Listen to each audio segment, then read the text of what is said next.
আসসালামু আলাইকুম গাইস।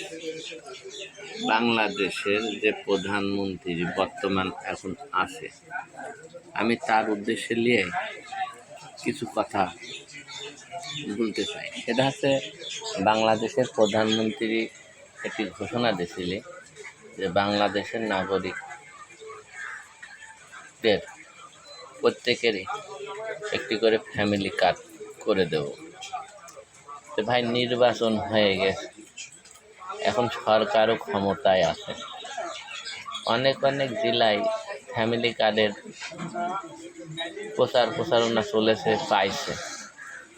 আমার কুষ্টিয়াবাসী ফ্যামিলি কার্ডের এটা কোনাও পালো না।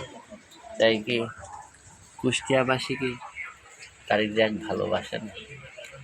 তারিক জিয়া কি ভুলে গেছে ফ্যামিলি কার্ডের কথা? যদি ভুলে না যায়, আপনারা মনে করে দেবেন।